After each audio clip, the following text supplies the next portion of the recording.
Hello hello, je suis heureuse de vous retrouver encore une fois sur ma chaîne pour une nouvelle vidéo. Moi c'est Cécile du Graouli Kikou. Vous me retrouvez sur d'autres réseaux sociaux sous le même pseudo.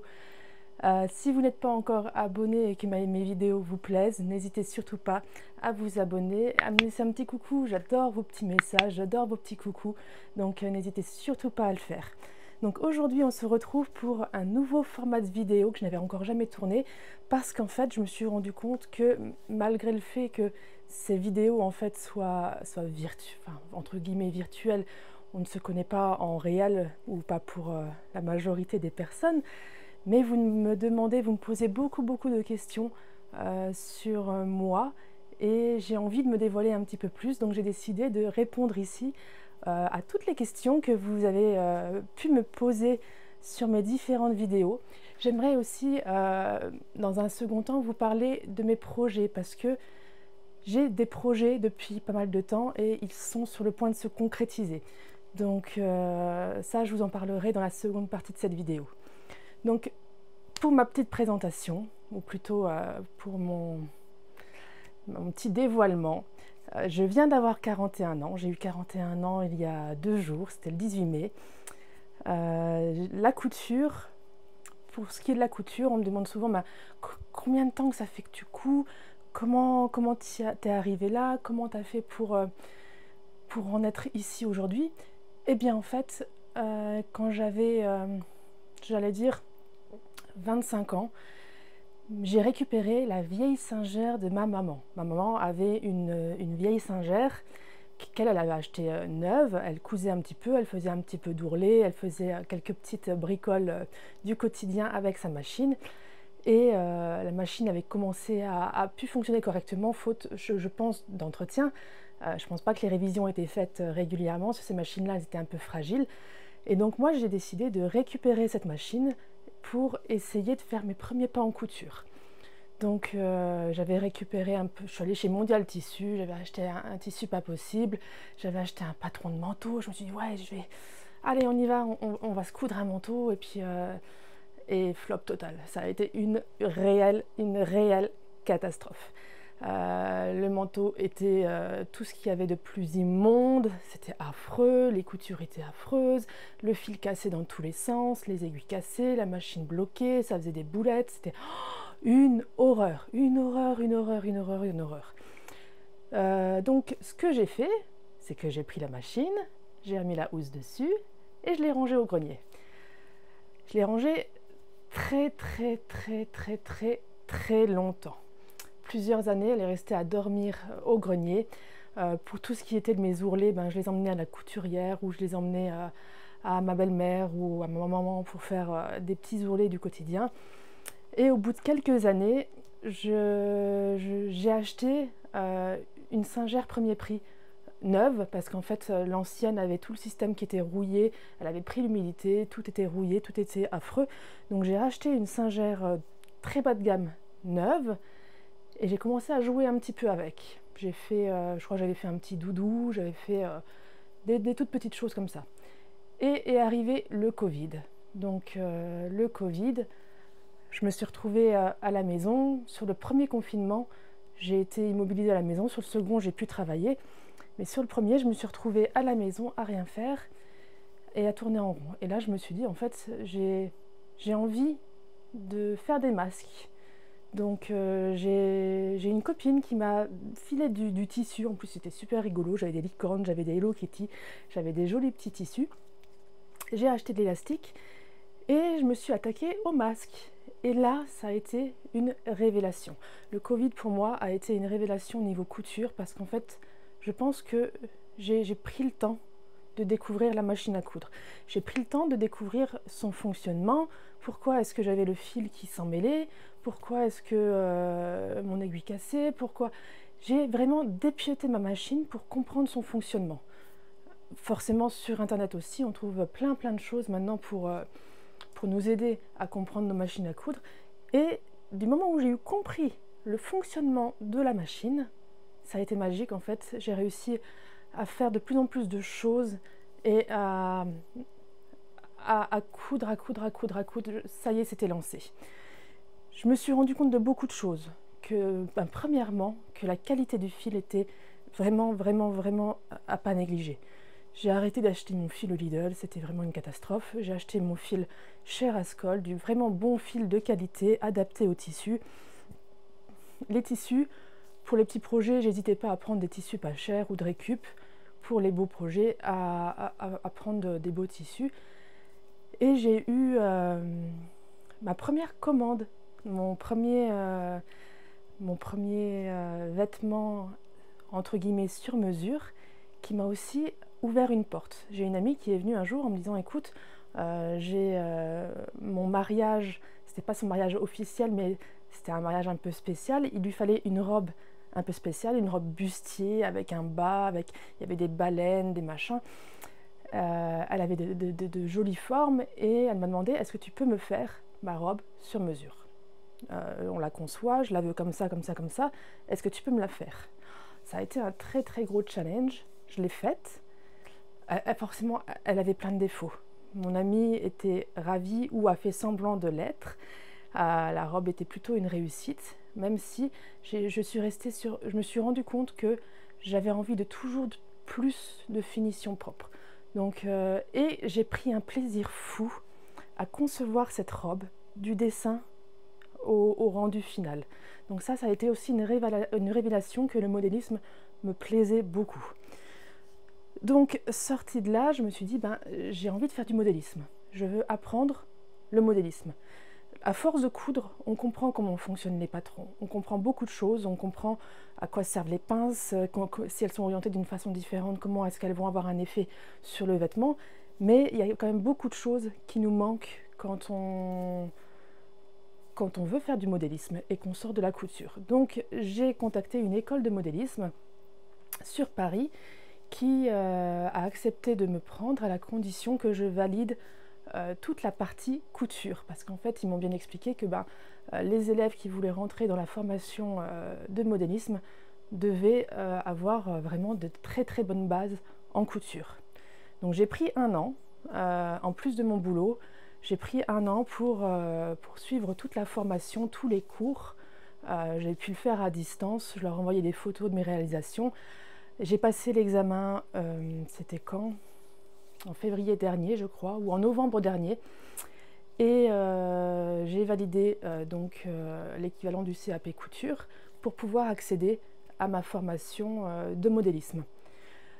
Formation de modélisme que je suis sur le point de terminer. J'ai mon examen blanc le 6 ou le 7 juin de cette année et j'ai mon examen final fin juin. Donc fin juin, je serai peut-être diplômée d'une belle école de modélisme. Donc j'en suis super excitée. Je suis en train de travailler sur les pièces d'études que je vais amener justement à mon examen. Donc c'est pour ça que les prochains bilans vont être un petit peu plus légers, parce que je travaille sur mes pièces que je ne vous présente pas forcément. Si ça vous intéresse, je pourrais vous faire une petite vidéo sur mes pièces d'études, si ça intéresse certaines personnes. Et donc, c'est mon projet depuis maintenant 3 ans, du coup, de me former au modélisme de couture pour femmes, principalement pour femmes, même si pour hommes, on peut très bien adapter, c'est beaucoup moins complexe pour hommes que pour femmes. Et comme vous l'avez vu très récemment aussi, je me suis mis à la lingerie, ça me plaît beaucoup, et je suis en train de suivre justement des formations de modélisme de lingerie, parce que ça me passionne. J'adore construire, j'adore faire de A à Z.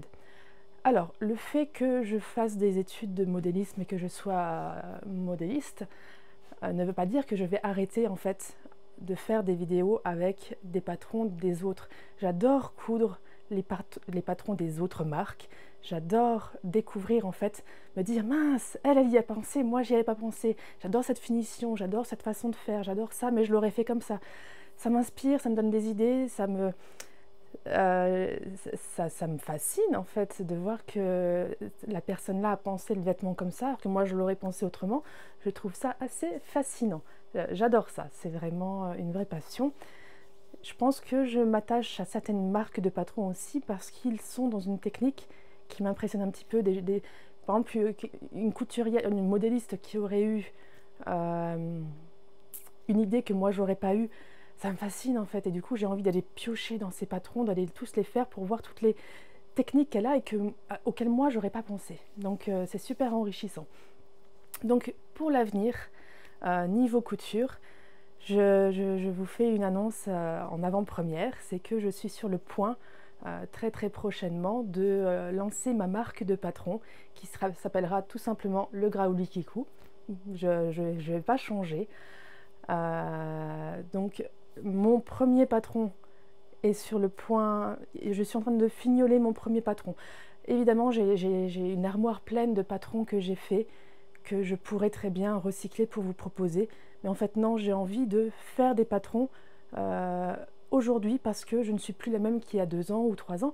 Donc j'ai envie vraiment de faire des patrons qui soient dans l'air du temps déjà, parce que ce que j'ai fait il y a 3 ans était avec la mode d'il y a 3 ans, avec l'état d'esprit d'il y a 3 ans, avec les idées d'il y a 3 ans, ce qui n'est pas plus le cas aujourd'hui. Donc là, je suis en train de fignoler le premier patron que je vais vous, présenter. Pardon.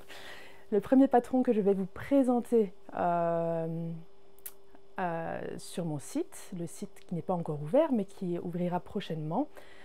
Et je fais donc un appel aussi, si vous avez envie de vous lancer dans l'aventure d'être testeuse de patron, si vous l'avez déjà fait ou si vous avez envie de le faire, je vous laisse dans la barre de description un lien pour aller remplir un formulaire pour justement faire partie de mon équipe de testeuses. J'ai besoin d'une équipe qui pourrait, à qui je pourrais envoyer les prototypes de mes patrons, donc ce sera pas des prototypes dans le sens où il n'y aura pas les petits détails, il y aura le livret qui sera déjà présent, il y aura déjà tout qui sera fait, mais la mise en page ne sera pas la mise en page finale. Donc ce sera vraiment un patron assez brut que vous recevrez, que vous pourrez faire dans la version que vous souhaitez, dans votre taille, et vous pourrez me faire du coup un retour pour me dire voilà, là c'était un peu serré, là c'était un peu grand, dans ton livret là tu as oublié de nous préciser tel point, ah il manquait un cran ici, ou donc ça c'est super intéressant quand on est modéliste, que quelqu'un d'autre couse nos patrons, parce que peut-être qu'il y a quelque chose qui pour moi était évident que je n'ai pas mis dans le livret et qui pour vous ne sera pas du tout évident. Donc ça c'est une phase super importante. Je compte sur vous du coup, si vous êtes tenté, eh ben rejoignez-moi par le biais de ce petit lien.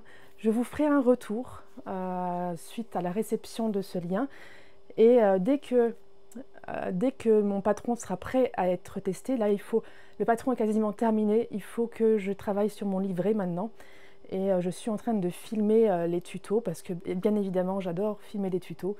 Je vais bien entendu me faire plaisir en filmant mes tutos que je vais vous proposer, donc voilà pour cette partie couture et cette partie projet. Donc comme je l'ai dit, je n'arrêterai pas pour autant, je ne vais pas coudre que mes patrons. Je vais continuer à coudre les patrons des maisons que j'aime et qui sortent tous les mois. Et, parce que ça enrichit aussi ma garde-robe d'une façon un petit peu différente. Et j'aime aussi ces formats de bilan couture où je vous propose des patrons que j'ai dénichés, que j'ai trouvés, que j'ai associés avec des tissus. C'est quelque chose que j'aime beaucoup et que je ne laisserai pas tomber. Donc voilà pour ce côté couture. J'ai oublié de vous préciser que du coup les patrons que je vais réaliser, je vais les mettre en vente en PDF sur mon site, et j'aurai quand même un format papier. Je pense qu'il y a beaucoup de personnes qui travaillent encore avec du format papier. Donc je pense que j'offrirai aussi ce format qui est à mon sens aussi très important. Donc voilà pour la couture. Après, beaucoup de personnes m'ont demandé aussi sur ma vie à côté de la couture. Il est vrai que je suis quelqu'un d'hyperactif. J'occupe mes journées de bout en bout. Je n'aime pas m'ennuyer, je n'ai pas le temps de m'ennuyer parce que je fais plein de choses. Et tout particulièrement, je pratique depuis maintenant plus d'une dizaine d'années la compétition en équitation. Donc je pratique le dressage avec mes chevaux. J'ai une petite écurie familiale dans laquelle j'ai mon cheval. Et donc en hiver, j'ai beaucoup de temps pour coudre parce qu'en hiver, c'est juste l'entretien de base du travail du cheval. Mais par contre, à la belle saison, on a la compétition qui reprend et du coup, Les compétitions de dressage sont sur 3 jours souvent, donc 3 jours par semaine absent, ça fait forcément du temps en moins pour coudre. Donc c'est la raison pour laquelle aussi en été, donc là ça a commencé il y a un mois, en été je couds quasiment 2 fois moins qu'en hiver. En hiver je peux vous proposer des mois avec 10-12 pièces. En été vous allez voir qu'on est plus sur 5-6 par mois. Donc la petite distinction entre la saison hivernale et la saison estivale. C'est pas évident de joindre les deux, la couture et l'équitation. C'est vrai que c'est pas forcément évident, mais je m'en sors plutôt bien. À côté de ça, je travaille aussi, je suis diététicienne, donc c'est mon boulot, j'allais dire, de base. Diététicienne, parce que j'aime le contact avec les gens, j'aime, j'allais dire, j'aime manger, j'aime l'alimentation, j'aime le partage, et donc tout ça, je le retrouve dans mon métier de diète. Et donc c'est un boulot que j'exerce à mon compte, et j'en suis épanouie.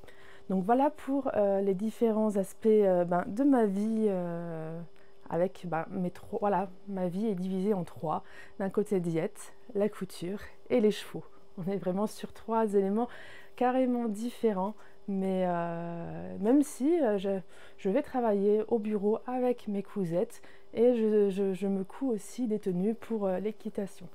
Donc finalement j'arrive à regrouper ces 3 passions en une, donc avec le point commun de la couture, toujours qui est central. Donc voilà, j'ai beaucoup parlé de moi cette fois-ci, et donc j'espère sincèrement que mes projets vont aboutir. Ils sont sur le point d'aboutir. Je suis en train de chercher sous quelle forme je vais ouvrir mon entreprise. C'est le truc c'est le truc pas évident, c'est le truc qu'on fait un peu en dernier main. Est-ce que je me mets en micro-entreprise? Est-ce que je me mets en SARL? Est-ce que je me mets... On ne sait pas trop. Je pense que je vais pencher pour la micro-entreprise. Mais voilà, tout est prêt, tout est dans ma tête, chaque chose est dans la bonne case. Maintenant, il faut aller à l'étape suivante. Donc l'étape suivante, j'ai besoin de vous et de votre participation pour les tests. Savoir que quand vous participez à un de mes tests, donc vous avez le patron que je vais vous envoyer pour réaliser le test, mais à la fin, je vous enverrai aussi le patron final en multitaille avec le livret final. Donc ça, c'est quelque chose que je vous offrirai pour vous remercier de l'investissement que vous auriez pu faire dans la réalisation de ce patron, puisque vous finalement vous aurez été acteur de l'aboutissement de ce projet. Donc voilà, je crois que j'ai tout dit, je crois que j'ai répondu à toutes vos petites questions. J'en suis super contente, et donc encore une fois je vous remercie de me suivre si fidèlement, ça me fait très plaisir. Et voilà, je vous dis à très bientôt pour ceux qui vont me joindre via ce formulaire, et à sûrement la semaine prochaine pour les autres qui me suivent pour une nouvelle vidéo. Je vous souhaite une très bonne journée, je vous embrasse. Ciao ciao.